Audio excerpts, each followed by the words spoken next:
안녕하세요. 한의사 윤소영입니다. 오늘은 쿠맥 메카시의 동명 소설을 원작으로 한 쿠엔 영재의 노인을 위한 나라는 없다라는 영화를 소개해 드리려고 합니다.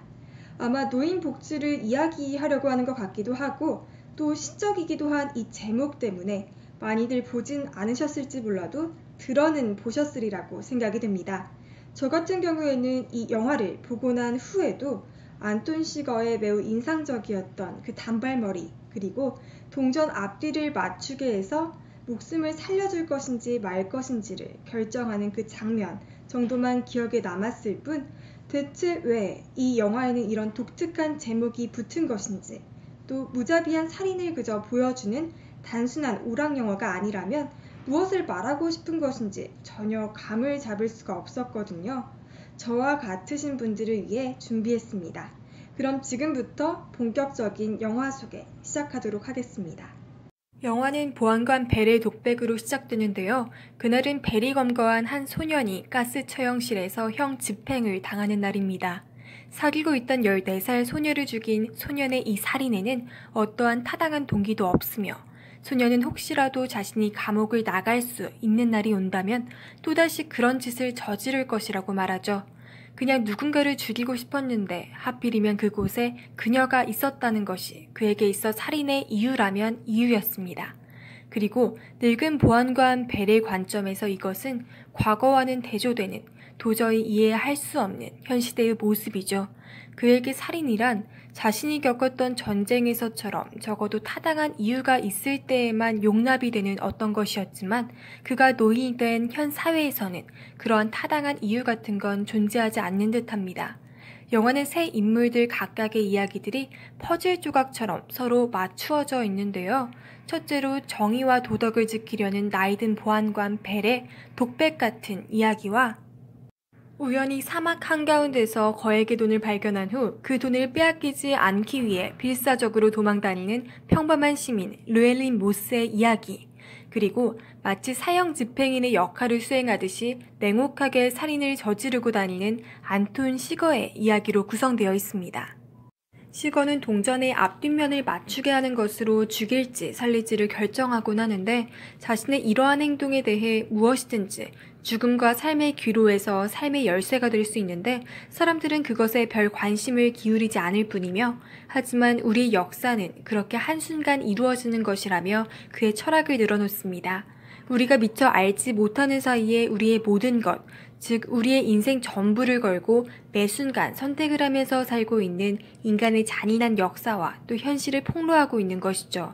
인간의 역사가 선한 사람들의 선한 판단과 결정에 의해 이루어지기도 하지만 때론 악한 사람들의 악한 판단과 행위들에 의해 이루어지기도 하는 것입니다. 삶의 매 순간마다 우리는 이처럼 어떠한 판단과 결정을 내려야 하는데 결국 이러한 결정이 우리를 삶으로 이끌어주기도 하고 또 죽음으로 끝맺게 하기도 하는 것이죠. 모스는 순간의 판단으로 죽음에 이른 인물을 상징합니다. 물을 달라고 사정하는 죽어가는 한 남자와 거액의 돈쿠러미가 들어있는 가방을 발견한 돈가방을 가져가는 것이 위험하단 걸 직감하면서도 돈의 유혹을 뿌리치지 못했고 죽어가는 사람의 마지막 부탁을 외면하지 못한 채 그에게 물을 가져다 주겠다는 판단과 행위는 지극히 인간적이고 선한 것이었습니다. 물론 위험한 행동임을 직감했지만 말이죠. 영화 속에서 보여주고 있는 모스의 선한 동기와 선한 행동이 인간의 본성 중 하나라면 시거의 폭력성 역시 인간의 본질 속에 내재된 어떠한 본능이라는 사실과 더불어 인간의 역사는 끊임없는 폭력의 부딪힘과 전쟁의 연속이라는 불편한 진실을 일깨우고 있습니다. 영화는 시종일관 음울한 분위기를 보이는데요. 하이데거의 막연한 불안이라는 개념을 떠올리게 합니다. 예고 없이 튀어나와 담담하게 살인을 행하는 안톤 시거의 추격을 받는 영화 속 인물들처럼 현대인들은 그 대상이 누구인지도 또 무엇인지도 알지 못하는 막연한 불안감을 가진 채 살아가고 있습니다. 영화 속 등장인물들을 각각 하나의 단어로 표현해보면 보안관 벨은 신념, 살인 집행인 안톤 시거는 운, 그리고 도망자 르웰린 모스는 기회 정도로 표현이 될 수 있을 것 같습니다. 성격의 삼원론 이론에 따르면 한의학의 음과 양처럼 상호 보완적인 개념이 바로 변화하고자 하는 힘인 헤테로와 변치 않고자 하는 힘인 호모인데요. 이 둘을 조화시켜 만물을 존재케 하려는 힘인 뉴트로가 하나 더 포함되어져서 이야기되는 것이 바로 삼원론 이론입니다. 이 각각의 성질이 등장인물들의 성격에도 딱 들어맞는데요. 첫째로 뉴트로는 문제를 해결하려고 애를 쓰는 보안관 벨, 호모는 르웰린 모스를 끈질기게 쫓으면서 이상한 자기 논리식으로 행동하는 안톤 시거, 그리고 헤테로는 뒷일을 크게 고민하지 않고 돈가방을 가지고 도망가는 르웰린 모스와 굉장히 닮아 있습니다. 영화의 제목 노인을 위한 나라는 없다는 예이츠의 시에 비잔티움으로의 항해에서 차용해 온 것으로 노인들의 정신적인 경지를 이해하고 높이 평가해 줄 것이라 여겨지는 성스러운 도시 비잔티움으로 건너가 시간을 초월하여 영원히 남을 수 있는 하나의 예술품으로 거듭나고 싶어하는 간절한 소망을 노래하고 있는 시입니다. 이 시에서 제목을 차용해 온 것은 노아로 서서히 죽음을 예견하면서 자신의 육체의 한계에 머물러 스스로의 가치와 존재의 의미를 잊고 살지도 모르는 노인들에게 나이듦의 의미를 찾도록 독려하는 것입니다. 노인이란 역사를 지닌 존재입니다.